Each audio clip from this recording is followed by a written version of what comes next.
Thank you for being here for this second day. We will continue our collective reflection with two main speakers, Corinne Mellul and Pierre Memelde. We will end today this forum with a summary of the risk, which I will present to you, and with a proposal to continue to think and work together. So the first speaker is my colleague, Corinne Mellul. As you know, a few years ago, the keywords were disruption, new technologies, and the fourth industrial revolution. And of course, one of the main questions was to understand how these trends would have an impact on higher education. This is why we've decided to create an IFCU Foresight Unit, which is run by Professor Corinne Mellul, who I'm pleased to welcome and to congratulate for her work. This Foresight Unit engages in various forward-looking activities that supply information and innovative thinking on the transformations of the global educational context. Through horizon scanning techniques, it aims to observe developing trends across institutions of higher learning worldwide and assess where challenges and opportunities will arise in the near to medium-term future. Among our topics of interest, I would like to underline Technologies Watch, Workplaces of Tomorrow, and University Governance. This Foresight Unit has developed several activities, training in perspective, international survey. For instance, Corinne is currently working on a survey about the qualifications for university teaching. We also publish reports. We received this morning, I think, a book titled The Fourth Industrial Revolution in Higher Education and Work, which includes, in fact, two reports written by Corinne, and you will find inside this report some parts that are directly related to the topic of our forum. So thank you, Corinne, for your commitment and for sharing your thoughts about the present crisis with us. I leave you the floor. Thank you very much, Francois. Hello, everyone, and welcome to the opening of day 2 of this forum on internationalization. I was going to start by expanding a little bit on the kind of work that I do at the International Federation of Catholic Universities, but I think that Francois already did that. So I'm just going to emphasize a little bit the trend watching dimension of the work that I do, because it is particularly relevant to my subject for this forum, which is, will COVID-19 and internationalization as we know it?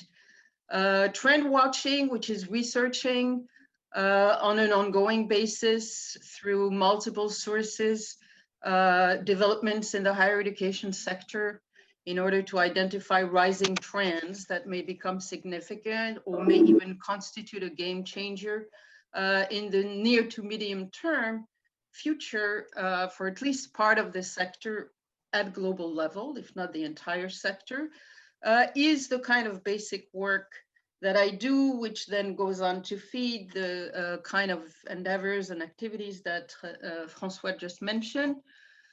And of which indeed one of my key outputs is this annual report that either provides an overview of these global trends or focuses on some of them while trying to propose a critical assessment. Given that this is the main core of the work that I do, you can imagine that since the beginning of the COVID-19 pandemic, roughly in March of this year, I've really had my hands full. I've had my hands full over the past few months.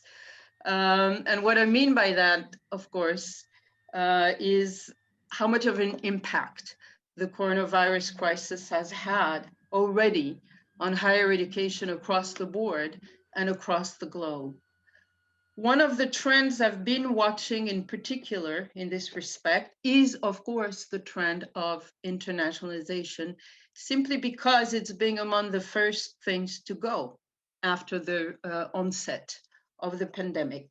So in addressing my subject of today, In other words, what impact the COVID-19 crisis is likely to have in the future on internationalization in the higher education sector, I'm first going to situate the process of internationalization in time so that everyone attending can have a clear idea of how potentially momentous, and I insist on the word momentous, how potentially momentous this impact may turn out to be at some point in the future. Then in the second part, I'm going to focus more specifically on the subject of the day, which is the impact, the possible impact of COVID, how the pandemic has already affected international enrollment across multiple institutions of higher learning worldwide. And then finally, in a concluding part, short part, I will offer some reflections on what may be under the impact of the pandemic, and as one of the consequences, one of the multiple consequences of the pandemic, the irreversible transformations of the institutional models, really, that we've known until now. So I would share with you only one slide. Okay, it's a simple slide with my outline, which, as you can see, is super simple for today. I don't really have, it's still early, I think, to be able to find a lot of visual data, you know, in charts and pie charts form. There is a little bit, but it's still, for understandable reasons, and because the back to school period is still underway in very uncertain conditions across the world, it is very difficult to find data that can be presented in visual form. So I'm going to basically leave it for now to this single slide that just has my outline. Okay, so the rise of internationalization in higher education. Again, this is putting historical context, even though I'm sure a lot of you, or most of you, or all of you know most of what there is to know about the rise of internationalization. I found it necessary to go back to context and historical context in order to, after that, be able to simply convey the possible, once again, potential momentous change that may be in the wings. So internationalization in the higher education sector has basically soared alongside the rise of globalization, specifically starting in the 1990s, in the context of the end of the Cold War and the emergence of information and communication technologies, ICTs, which both of which combine put at the top of political agendas across the world the imperative of developing a knowledge economy. In that context, internationalization became a full strategic approach embedded in the governance of a growing array of colleges and universities across the world. A move not only supported, but also prompted by all the major international organizations that are part of global governance, from the UN to the OECD, the EU, UNESCO, of course, the World Bank, and many others, and by multiple national governments. The result of this dramatic confluence of factors has been, over time, to turn internationalization into one of the most significant agents of transformation in higher education in many decades, primarily in the developed world, but also increasingly in emerging and developing economies. If you'll excuse me for a moment, just a sip of water. Gradually, the international mobility of students and faculty, the growing competitiveness of research across institutions of higher learning worldwide, the rising prestige of international rankings, and the ensuing need for institutions to brand and to market their reputation, their image, have become the hallmarks of this trend toward the ever increasing internationalization of tertiary education. Most significantly, the rise of internationalization came to supply a growing source of revenue for multiple universities, a factor that is particularly important for institutional models that rely heavily on tuition fees for part of their funding, considering that, to quote only one figure in this presentation, the number of international students enrolled in universities worldwide doubled, simply doubled over the past decade. In other words, since 2010, between 2010 and 2020, just before the onset of the pandemic, the number of international students enrolled in universities across the world has doubled in just 10 years. Globalization, on the other hand, has also pressured universities to rescale their activities, to engage in franchises and joint ventures, to open branch campuses abroad, and also to seek direct investment from the private sector, so that both movements, globalization and internationalization of higher education, have become so intricately connected, intertwined, as to be virtually undistinguishable from one another. Among leading universities, in other words, among universities that had the means, the wherewithal to fully master this new emerging landscape, the competition to attract international talents able to increase their global standing as research institutions in particular became as fierce as in any private sector market.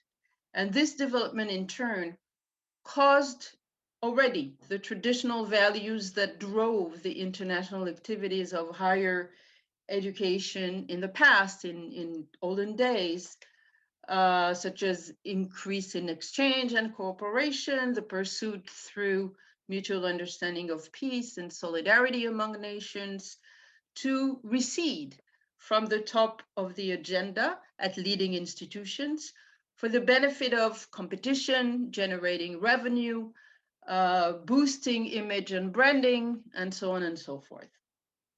More recently, though, as a reaction to this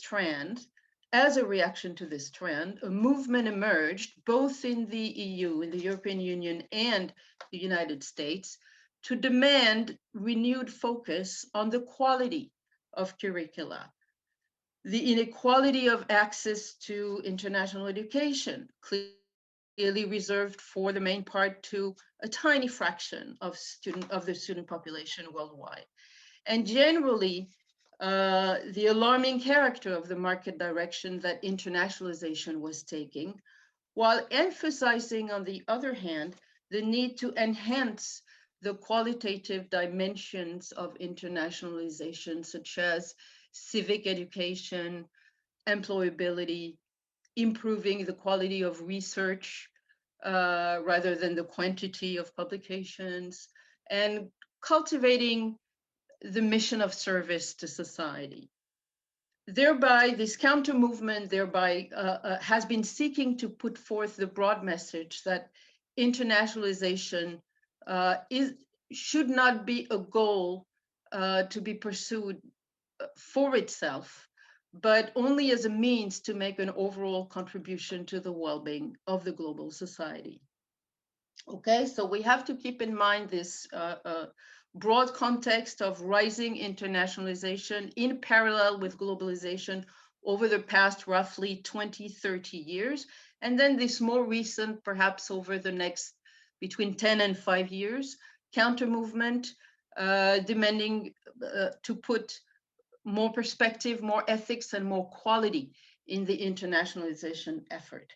Now, you may think I've already perhaps taken too much of your time focusing on the past when my talk is supposed to be on the future of internationalization in a post-pandemic era that frankly is nowhere in sight for now, which make things rather difficult to predict and forecast. But as I mentioned at the beginning, it was important for me to describe the extent to which internationalization has transformed the higher education landscape at global level over the past few decades, so that you can grasp the potential watershed that the pandemic may come to represent in the context that has prevailed so far. So my second part on COVID and internationalization will be shorter, mainly because little is clear yet on how long the pandemic will last, and therefore to what extent it will indeed bring about irreversible transformations in the higher education sector. So now to COVID and internationalization. Forgive me for opening the second part with a kind of bittersweet reference to the title of this forum, Catholic Universities Without Borders, to observe that since the beginning of the pandemic, we've had nothing but borders. Borders has been the key word to this pandemic. Of course, higher education has been among the sectors not only most affected, but also most immediately affected by the COVID crisis, as universities across the world closed their campuses and countries their borders in response to national lockdowns. And it's of course not an overstatement to say that as a result of these measures, which at one level or another, under one form or another, are still prevailing across the world, international enrollment for the current semester across most, if not virtually all universities, has come to a sudden halt. The crisis has affected multiple aspects of the lives of international students, from the continuity of learning, the uncertainty of their legal status in the host countries, the delivery of financial aid grants, to probably the most adverse consequence because of its potential to outlast the pandemic, the students' very perception of the value of their degree and of the value of studying abroad altogether. Online learning, I'll stop the sharing because I think by now you probably know this slide by heart. Not a big effort between you and me. Online learning then, which of course has been quickly put in place by universities to ensure the continuity of learning, has had uneven quality of delivery across institutions and has often penalized international students more than domestic ones for all kinds of reasons, because of time differences, because of inequality of access to the internet in off-campus settings, etc., etc. By and large, most institutions, as well as international students, have expressed since then, since the beginning of the pandemic, and you can see this in the professional literature, the view that online learning is indeed a poor substitute for a full international learning experience, which brings, of course, international exposure, proficiency in a foreign language, networking opportunities that can last for a lifetime, and in many cases, access to a foreign job market. In other words, the very drivers of international student mobility so far. At institutional level now, at present, and presumably at least in the near future, the consequences of the pandemic will incur significant damage to the funding model of those universities that rely in great part on tuition income, and where international students usually pay higher tuition fees than domestic ones. Added to decreased domestic enrollments that we can already forecast due to the economic consequences of the pandemic, this may indeed spell the end of any kind of financial sustainability for many institutions, in particular in the US, in Canada, in Australia, and in the UK. At the very least, the crisis will affect core education services and the financial support provided to domestic students, as well as research and development activities, as exemplified in the fact that countless universities in these countries already have furloughed hundreds upon hundreds of adjunct faculty, administrative, maintenance staff, etc., etc. The OECD, which tracks international student flows every year, has pointed out in its 2020 report on education, called Education at a Glance, I recommend its reading, that its future reports may well, and I quote here, may well reveal, future reports of education department at OECD may well, quote, reveal a sharp reversal of trends in the year that COVID-19 struck, unquote. That certainly speaks for itself. The 2020 edition also underscores that this crisis has, at the end of the day, exposed the value proposition of universities. As students, both domestic and international, are unlikely to be prepared to spend large amounts of money in the future on online education. Online education that doesn't provide the added value of meeting people, of interacting with faculty, and generally experiencing social life on campus. So as I conclude this talk, you may well wonder if in the midst of all this gloom and doom, there may be a silver lining or perhaps an opportunity somewhere. I would answer at this point that the jury is still out on this particular item. But one thing I believe is already certain, and that is that if online learning does expand, as predicted by multiple actors, actually since the beginning of the pandemic, to become a norm or a quasi-norm, because universities either moderately or severely affected in their funding model by the consequences of the pandemic will, for example, realize through the crisis what economies of scale they can achieve through digitalization, then the going massively online won't be sufficient, and this is what I predict, won't be sufficient to retain relevance. Many universities and colleges will, beyond that, have to really reinvent learning environments such that digitalization at the most will complement, will enhance, but will not replace student to instructor, student to student, in-person interactions. Now, how this may be done is a good question, but it's still very hard to see in the current conditions of the pandemic.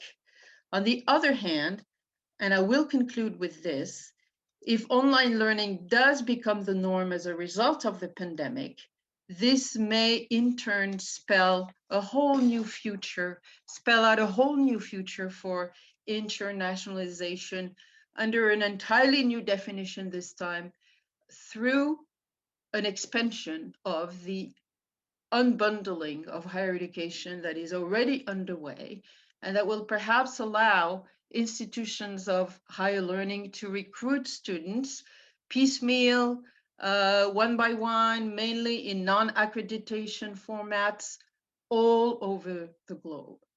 So we will be able to talk about internationalization, but in a totally different scenario, a scenario that will amount to indeed a complete redefinition of the core missions of the universities, such as they have prevailed in higher education for centuries.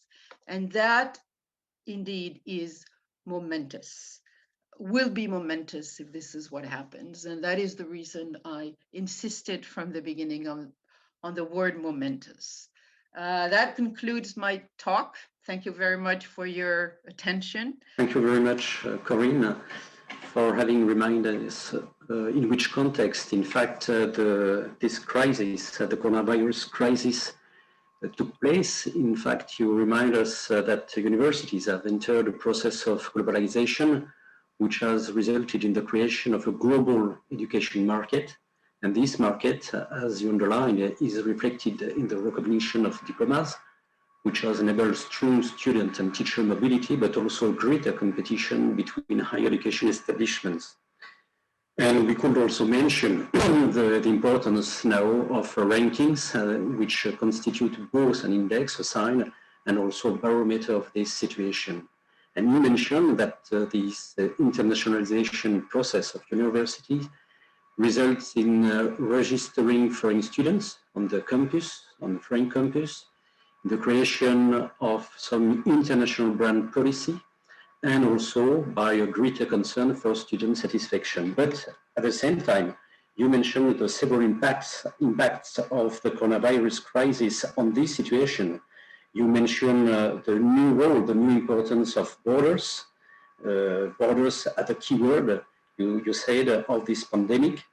And you also underlined the several damages on our current situation in terms of financial sustainability, on the core education services that our universities offer. And at the end, you mentioned all the problematic that we have to deal with online learning.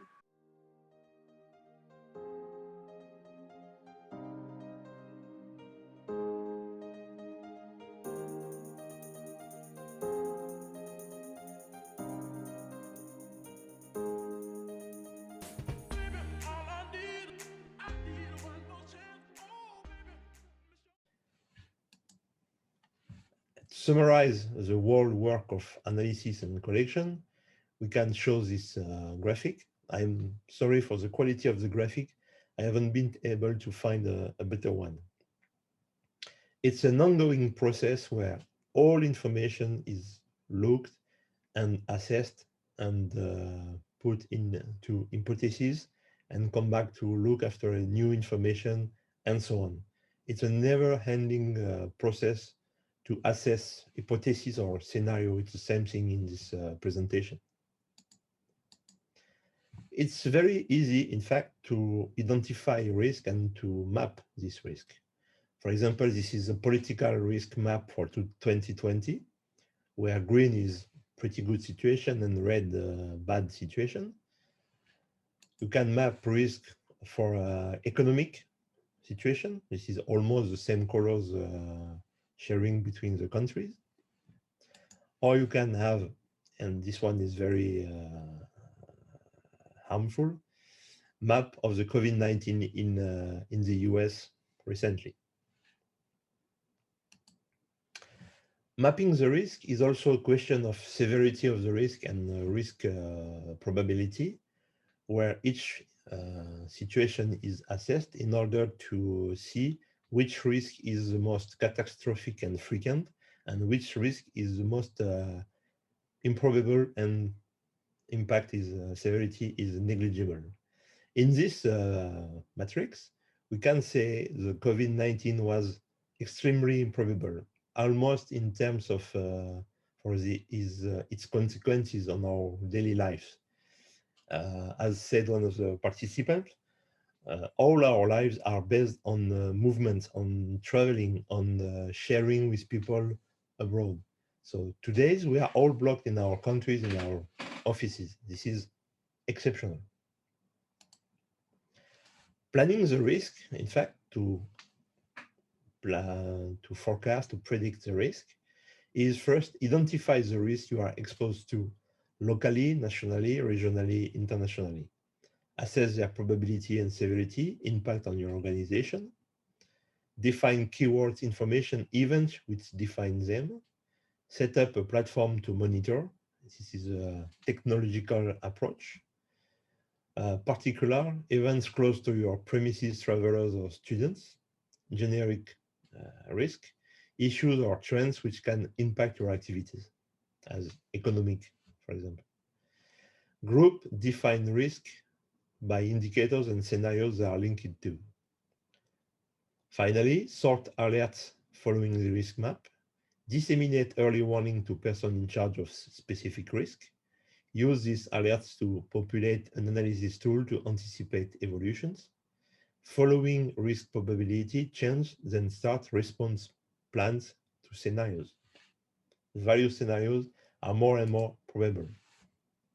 To come back to my very brief classification of risk, each risk, the academic, operational, security, and strategic ones, have three kinds of scenarios: the optimistic one, the realistic one, and the pessimistic one. For example, scenario A1, A2, A3.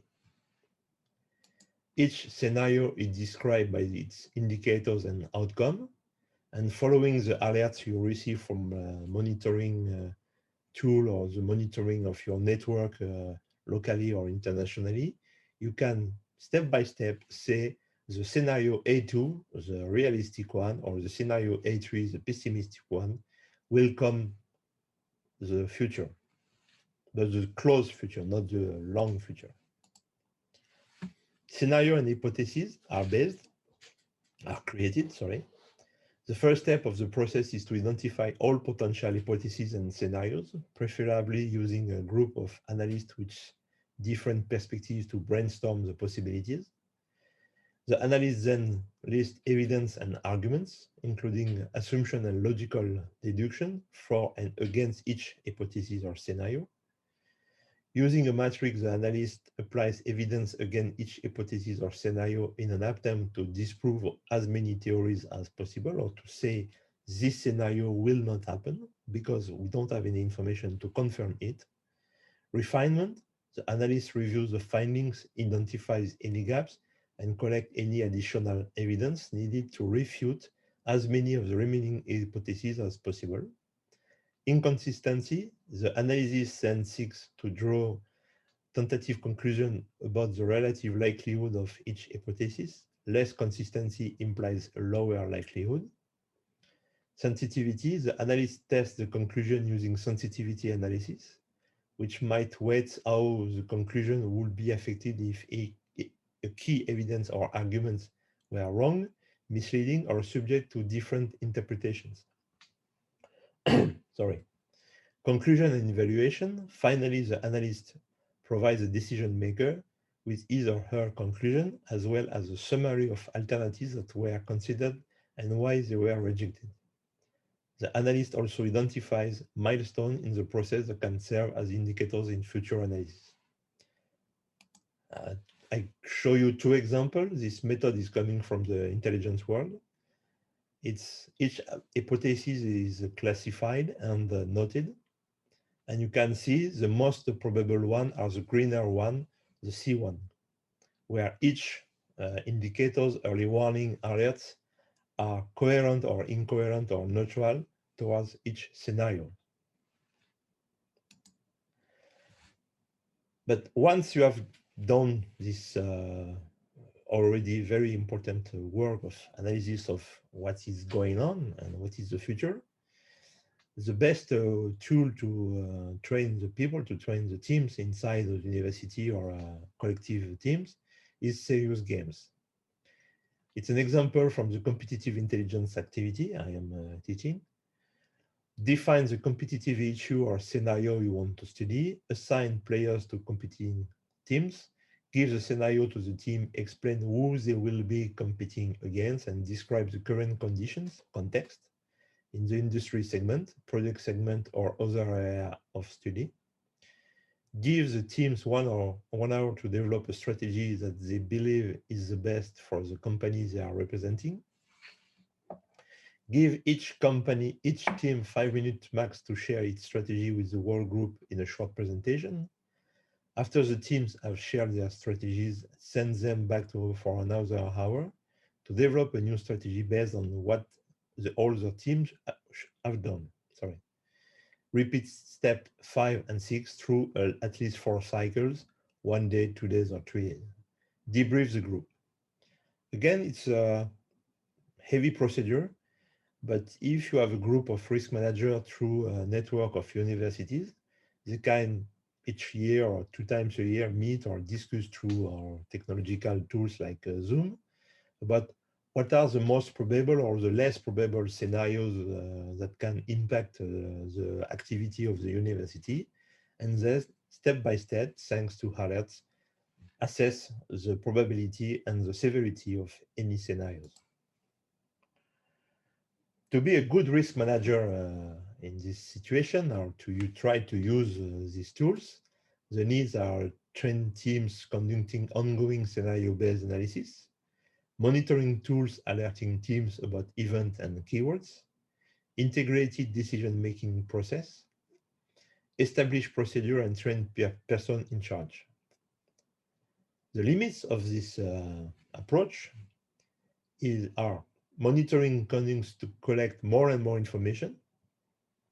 For example, to come back to the COVID-19, we had the information about beginning pandemic in China, but the early warning signals were not taken into account by the decision makers. Analysis requires means, time, and integrated decision, which is not always the case in our institution. Risk mitigation is not crisis management. It takes time and involvement of all the people. Never-ending task, because the situation is always evolving, leading to a procedure fatigue. And low involvement, as people always underestimate probability and impact of risk. Again, the example of the COVID-19 is very good because nobody has never imagined that the whole world should have been stopped, freezed by a pandemic. To come back to the specific case of University of Strasbourg as the risk manager, in France, it's very institutionalized. He is nominated by the Defense and Security Ministry of Higher Education and Research Officer, who is a civil servant. His tasks is assisting the university president for the defense and security issues. He is in charge to identify, assess, mitigate risk as to develop specific contingency and continuity plan, as for example, against terrorism, which is an important risk in France. He is in charge in particular to deploy national directive against economic and scientific espionage, another kind of risk. He is in charge to raise awareness among all university persons in charge and staff. His position here in Strasbourg, the local security and defense officer, is the general director of the university, administrative, not educative line of command. He is positioned at the highest level, directly by the president of the university, in charge of coordinating all administrative tasks, and thus aware about the whole university life. He is seconded by a deputy coming from the research corps, CNRS, and thus aware about the intellectual property and espionage issues. They are in contact with the local and national authorities, the Ministry of Higher Education, evidently, but also the Ministries of Defense and Interior, and part of a national-wide network of security and defense officers of universities. To conclude, the qualities of a risk manager are: he has to be or she has to be deeply involved in the university life, processes and command lines, has good relationships, abilities to build an internal and international network, to be able to have early warnings and trends analysis coming from all over the places, risk and crisis management abilities, but also research and analytic ones, which are more rare in most of the people, for most of the people I know. Ability to delegate to deputies. He is not an outsider. He is not a one-man show. He has to be seconded, as shown in my example, but he has to have a strong network of people in charge all over the faculties and the institution inside the university. He has the ability to train and empower persons in charge of specific issues. In conclusion, we can imagine all the situations, we can anticipate most of them, we can prevent and prepare persons to be able to respond to any kind of situation, but we have to be conscious of the whole kind of risk our institution or the companies also are facing. Thank you very much. Thank you, Pierre. Thank you very much for this presentation. I've been very speedy. No, it's okay. Don't worry.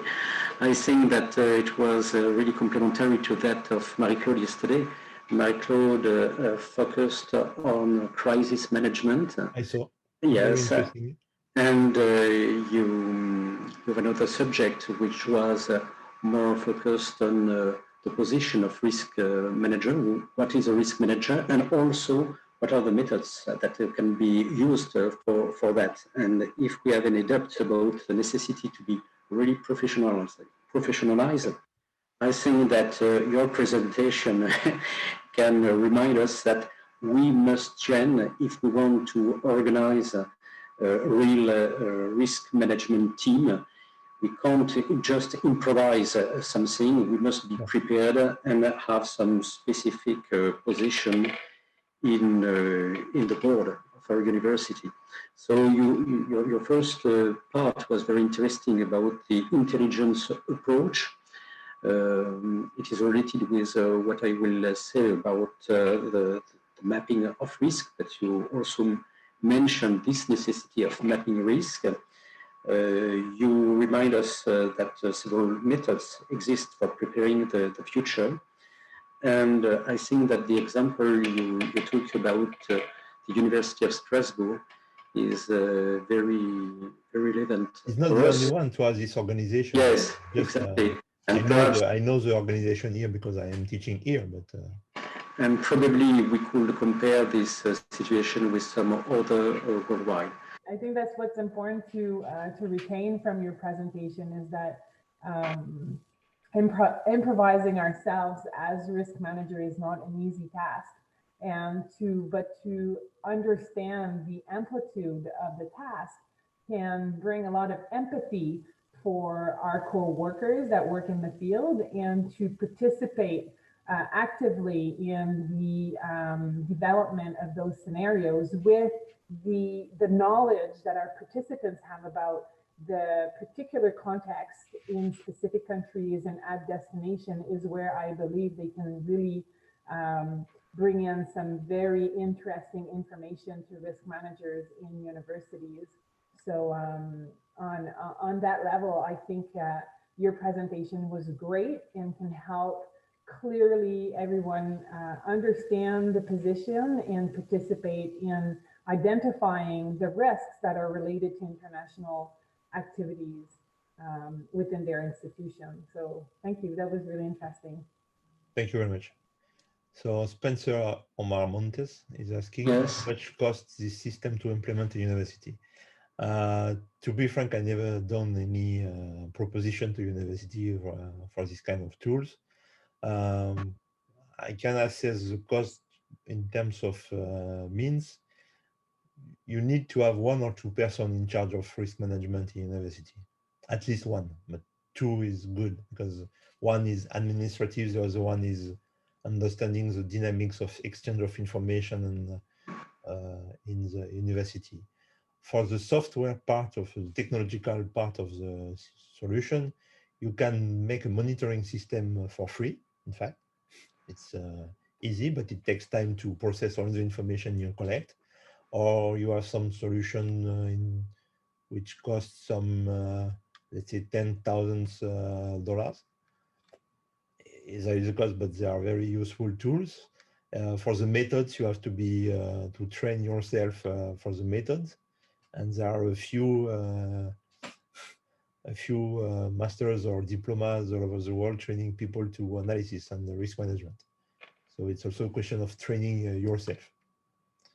But if you do your academic research, most of the methods I presented are very well explained and available on the internet. So the cost is not very high. Finally, it's not an existing system. It's an assembly of method and software, and a very specific environment, which is, for example, at the University of Strasbourg, they don't have any software for that. They are only using the internal networks of correspondents of the university to assess the risk. And they are in contact with the local authorities, police and armies, and the Ministry of Interior and Ministry of Higher Education. So it's mainly an exchange of system. But Spencer, again, if you need some indication, I can send you example of software. And I may add a comment. In fact, for a part, of course, this forum that we have now, at the beginning of a process, the idea was to sensibilize you and sensibilize all the universities to this topic. And perhaps the next steps will be to propose you some specific trainings so that you can better know what are at first the risks that your university face, and then perhaps that some other trainings will be more focused on this risk manager position. But as Pierre Memel has just said, and also Marie-Claude, at the end of the process, you must have a team manager, risk manager management team, and it is in fact a long process. We can be just, we can help you in this process, but at the end, the work will be you will have the responsibility to create and train a specific risk manager position in your university if you are interested in these topics.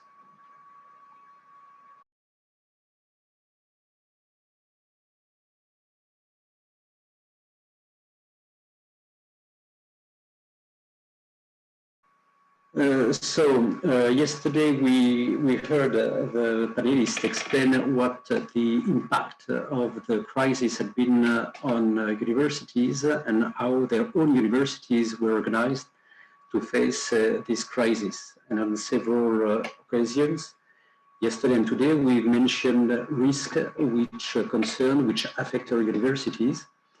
In addition, Marie-Claude yesterday and Pierre just now showed us that risk management cannot be improvised and is of course based on professional practices. My intervention is intended to be both a kind of synthesis of what has been said before about the risks and also a transition to collective work to which I invite the participants to join if they wish, of course.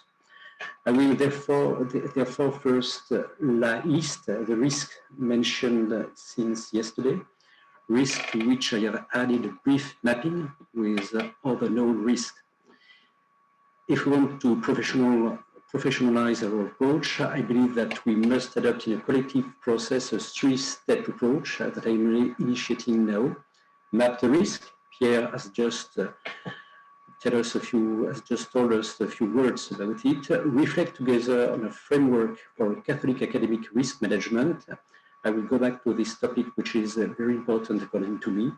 And finally, trainers in risk management. I will therefore list and briefly explain some risk. It fits to what Pierre has called an intelligence approach. And I have just listed, in fact, 10 kinds of risk that could occur or that concern our campuses. The first one is organizational risk. What I mean by organizational risk. In fact, I would like to emphasize two important aspects here. Our institutions are universities. As such, they are based on a very specific organization, a delimitation of powers, a particular structure between faculties, institute, business schools sometimes, and so on. And this first aspect must be taken into account to understand how a risk management team can be put together.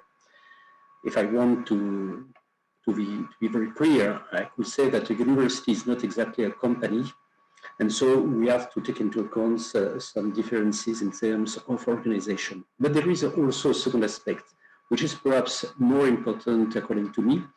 This second aspect to take into account concerns the Catholic identity, the Catholic identities of our establishments. Our organizations all bear the trace of this identity in their hierarchical structure, but also through the identity of the managerial staff. And this can constitute an important fact to take into account and can sometimes, often, according to me, create a fragility, a risk for universities in their development in the onset of crisis and sometimes in their capacity to face external risk. Legal risk and financial or accounting risk. I think that Marie-Claude has already noticed these two topics yesterday when she talked about procedures, for instance. Legal risk, we know that unlike private economic operators, the management of legal risk within higher education establishment has been the subject of relatively recent attention. This phenomenon knows different realities and scale depending on the continent, and it is a very important topic nowadays. Financial and accounting risk. Accountable to citizens for the management they make of public resources, higher education institutions have for a long time put in place processes to control and manage financial and accounting risk. All that is included in what I think Marie-Claude has denominated as procedures yesterday, so I don't want to be too long on these two aspects, but according to the country, I know that these two aspects are very, very important. I would like also to underline another risk, psychosocial risk. Law obliges as employers to prevent risk and promote the well-being of workers while performing their work. And this topic is also more and more important in our university, public and private universities, but perhaps more important in private and Catholic university because we just affirm a lot of values. And of course, if there is a gap between the values we affirm and the values we practice in our work, in the well-being of workers, it will be denounced. And so, as you know, there are different levels of prevention that focus on the individual, the group, and all these three levels of prevention must be taken into account in our universities. Political risk. I think that the subject is very important also. There are two parts, in fact, in this topic. We know that academic institutions must deploy significant resources to prevent and manage political and reputational risk. And this phenomenon has evolved in such a way that the resources devoted to it are gradually taking up an increasing share of institutional budgets. I know that in the United States, for instance, this topic is very, very, very important, and some of our universities have included in their board some specialists of lobbyists, for instance, for working and dealing with the governance. It is one part of this topic. The other part is quite different. At FIUC-IFCU, we are currently launching a specific program which is called Universities at Risk. It means that in many countries all around the world, some of our universities are living in countries at risk,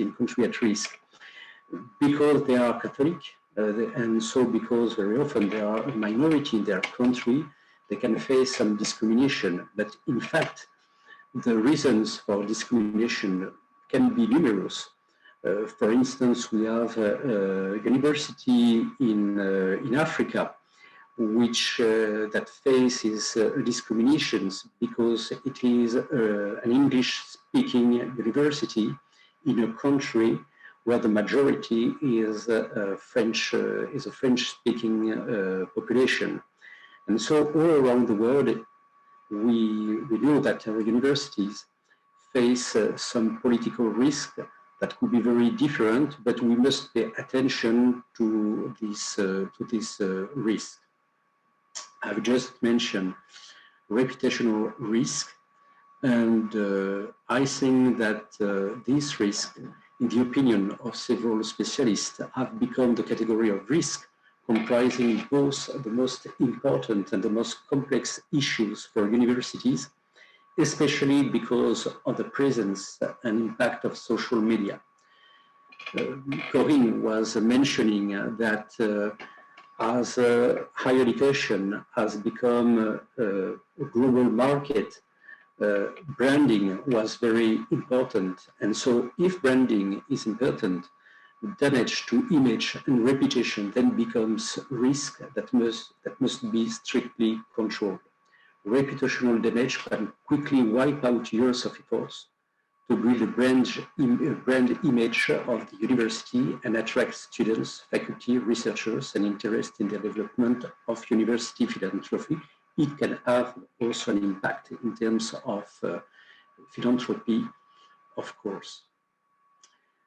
Pierre mentioned the other risk, which is on my list, the risk linked to the protection of research. And this topic can be organized around three main aspects: the protection of research results, the protection of research in sensitive areas, and finally, the uncertainty between the development of research linked to national issues in terms of research and development, and the research policy, which is based on international cooperation. And we can see the current rivalry for a vaccine against COVID-19 now totally includes, it is totally included in this aspect.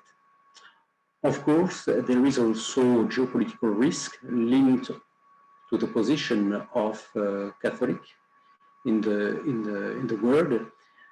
I just mentioned that Catholic people are a minority in many countries, but yesterday Kirk rose a very interesting problem, mentioning that one of the impact of the coronavirus crisis was the tensions between China and Australia, and that it has an impact on the number of foreign students that could come to Australia. It's a very good example of what we can call a geopolitical risk. And of course, we could have some other examples in Latin America, in Africa, in Asia, and probably also in Europe.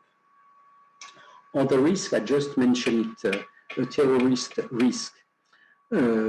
I have in mind, when I wrote this risk, the French situation, because many of our universities, Catholic universities in France, in fact, have been the subject of direct threats and therefore must have some specific protection measures. And I think that this risk can be also shared in some other countries. And finally, of course, there is the current health crisis, so the pandemic risk. We know, and since yesterday, we have noticed several impacts of this crisis, the problem of repatriation of students that Marie-Claude mentioned yesterday, for instance, all of the expected decline in international recruitment that was noticed by Corinne a few minutes ago. Of course, the financial risk with parents of students requesting reimbursement for the semester due to the cancelled courses, for instance, not or little replaced, or due to educational continuity not mentioned in the contract between the student and the establishment. So all these risks lead the Federation, lead IFCU to believe that a risk management position, and here Catholic risk management position, should be considered. And it is in this perspective that I will propose you to be involved in a collaborative and collaborative process during the following weeks. The idea is to create an academic risk management framework. Why? There is, I think, three main reasons that I wrote on the slide. First of all, and it has been underlined at several occasions since yesterday, Corinne mentioned it also a few minutes ago. Higher education has become, in fact, not only a real market, but a field of specific activities with its own risk, and all what has been said today can be included in this first reason. There is also a second reason. The question which was about the system, just before my intervention, the question for Pierre, how can we organize a specific system, or how can we have a specific risk management team? This question, before answering this question, I think that we must have a specific culture of risk management in our universities, and so that we have to spread a risk management culture within our universities to discuss our practices, and it could be one of the main topic of our work during the next weeks. And of course, the main reason, or the last reason, is to limit risk, to prevent them, and to work together to manage them. In fact, we have the members of FIUC are located all around the world, and we are all living in very diverse situations. But I think that it would be very interesting to share our experiences and try to have a global common framework, even if, according to our situations, we can stress more one aspect than another. Just for giving you a comparison, Pierre knows that framework very well. In fact, you have several associations of risk managers that exist. One of them, Amurai Association, has published a specific risk management framework, and I say that we could be inspired by this first framework. There are, in fact, three parts in this kind of charter. The first one is a definition of what is risk management. Pierre has just given us also a definition. I think that there are, in fact, two possibilities.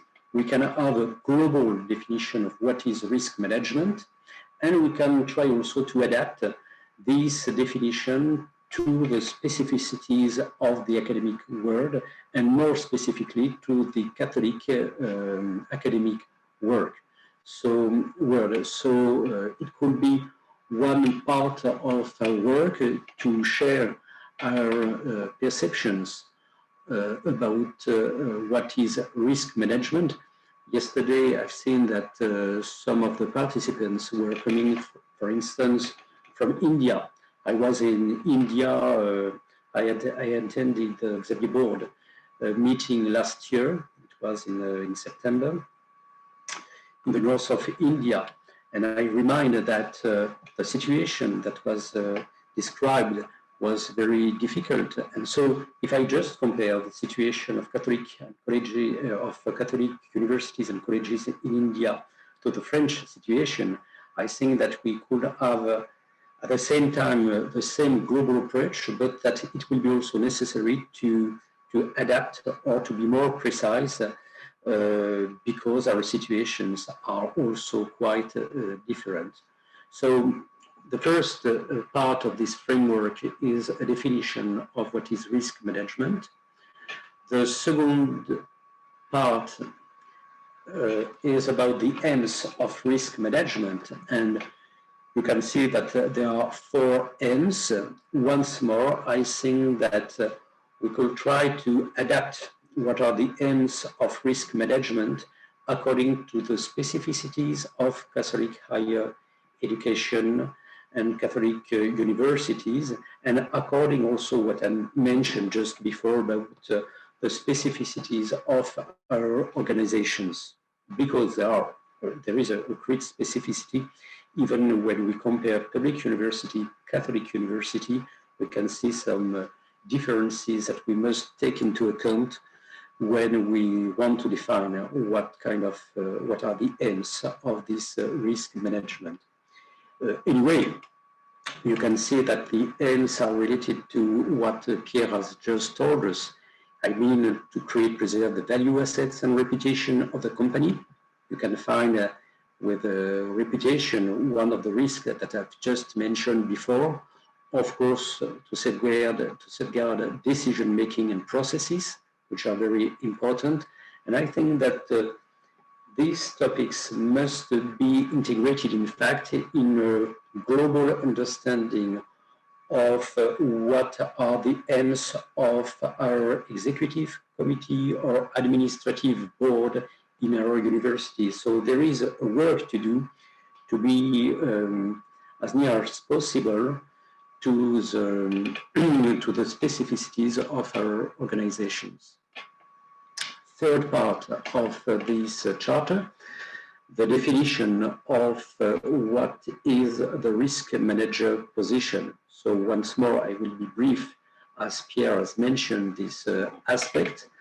But in fact, I think that once more, even if there is a global risk manager definition, we must adapt also this definition to our organizations because they are very specific. We have also to, I could say, to adapt this position to the specific articulation between all the dimensions of a faculty. Sometimes it seems as if the Catholic University was a very important organization, and when you better know the kind of organization that prevails, then you understand that in fact it is that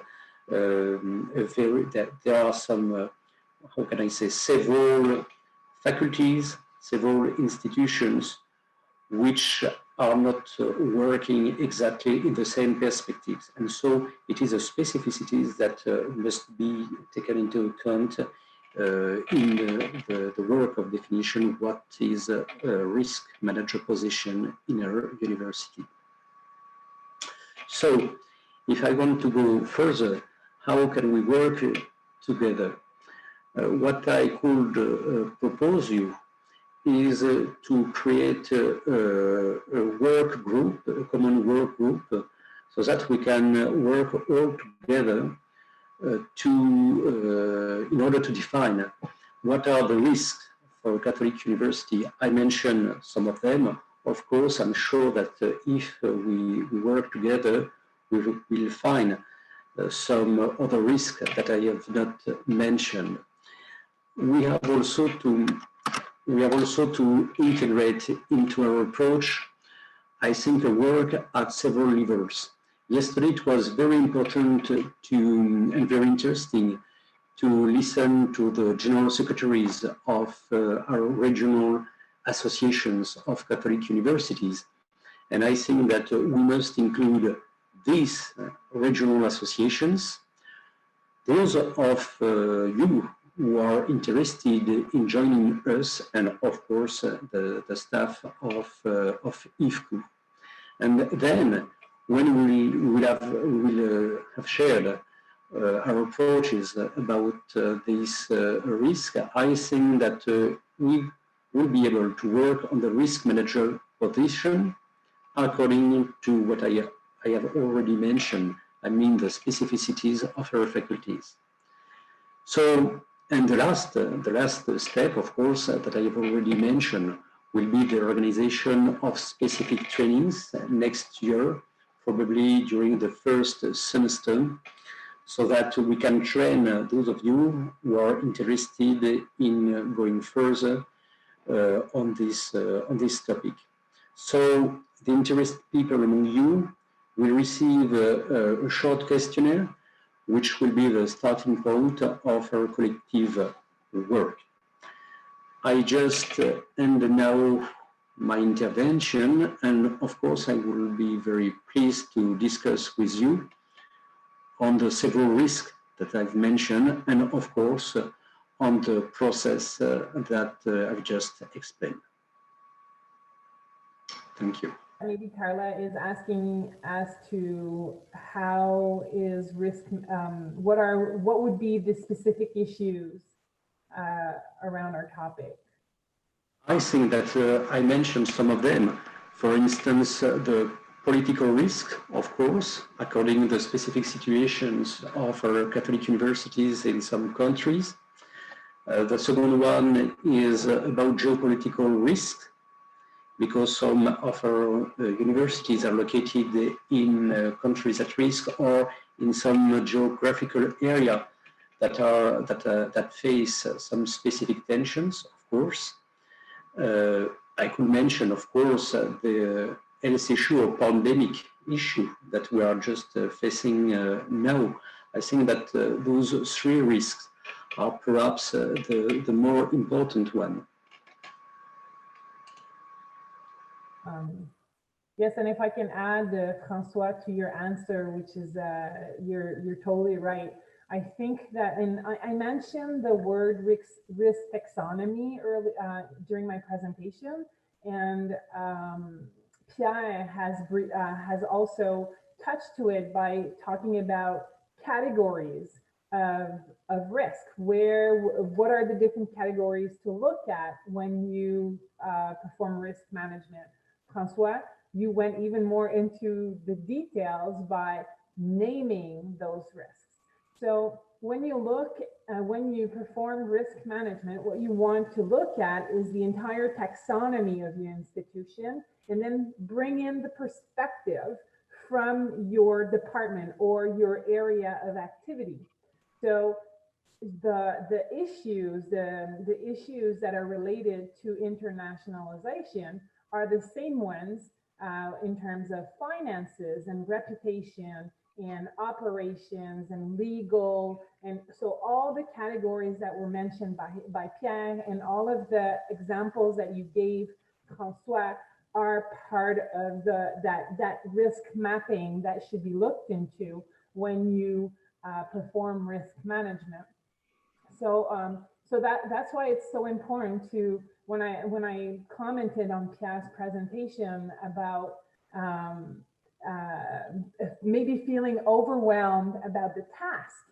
That's why you have, and Pierre really mentioned that it's not a one-man show. It's about bringing all the stakeholders that are involved in your area of activity in your institution and bring in that information so that you can really develop work on those scenario-based analysis with all of the input and all of the information that is required to identify well and be ready to develop those procedures and SOPs and protocols, and sometimes it's just some paperwork that you need to put in place prior for departure or when you greet international students. So one thing that's interesting also is to develop that administrative sequence of when you should be doing things and how it should be done, and that's based on your governance. So working on your policy for safety is crucial, because that's how you're going to get all of your stakeholders on board, understanding the importance of developing those positioning and having the finances and the human resources to develop your plan. So all of that information that you've received in the last 2 days is a gem. It's just a bowl filled with diamonds, and taking the time to unleash it and analyze it and digest it is going to take a little bit of time. But I feel that François' framework, what you're offering to the IFCU, is very interesting, and that could be of great support for everyone. Mm-hmm. Thank you, Marie-Claude. In fact, I was thinking that our Foresight Unit has published a very interesting document a few months ago, written by Jeff Saunders. It is a document about foresight and Catholic universities. And in this document, if I well remember, but Corinne, you can take the floor for precising the things. If I well remember, Jeff was detailing 3 environments for universities, and we could say that the governance of risk who will be divided in these three environments. It's a way for thinking risk. Of course, you're right, Michael, there is a lot of taxonomies about risk. We could also divide internal risk or national risk or risk that are related to the administration of a university.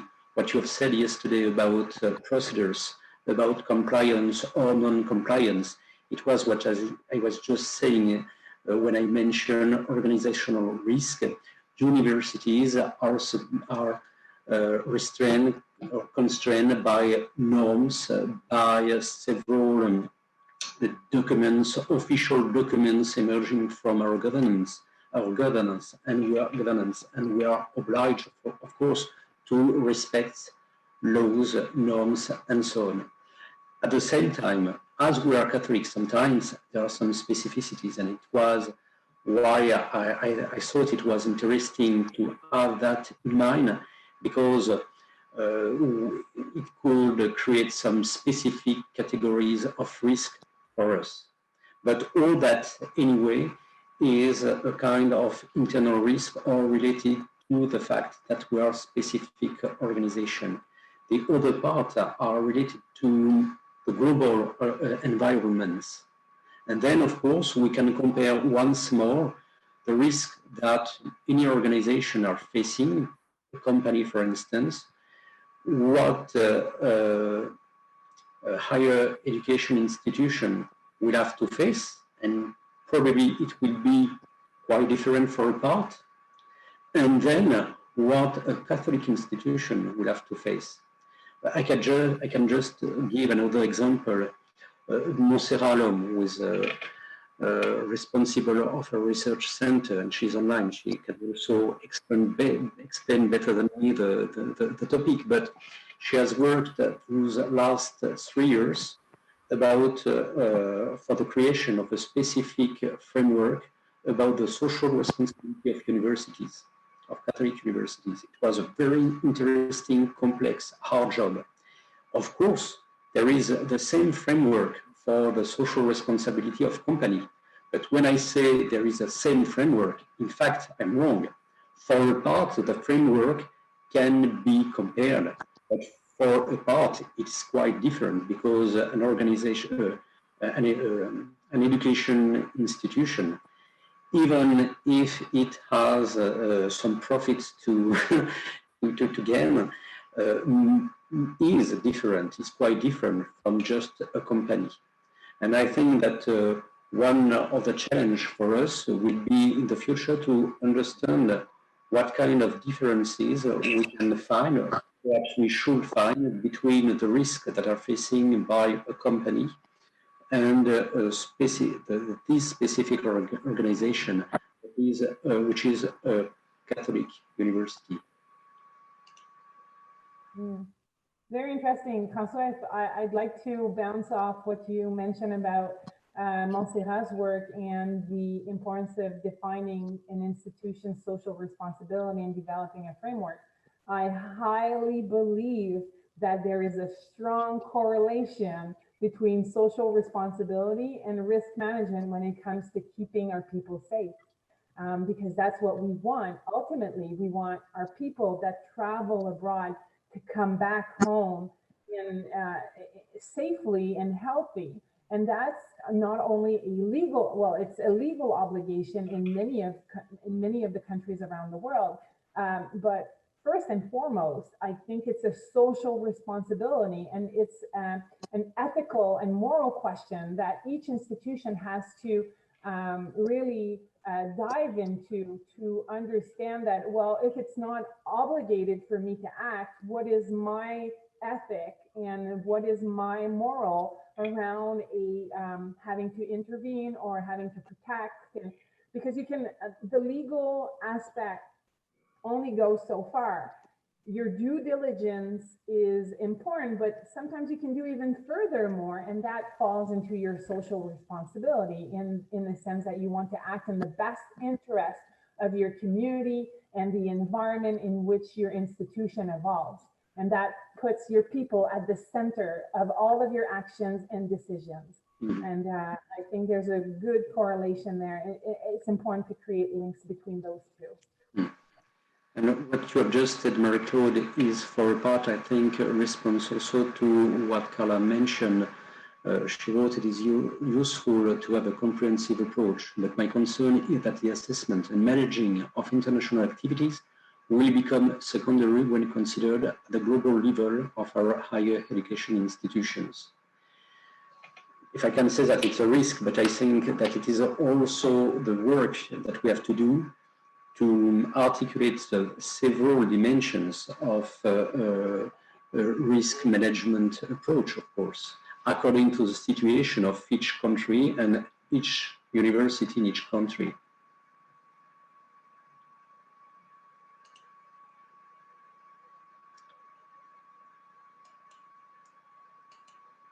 Are there some other questions?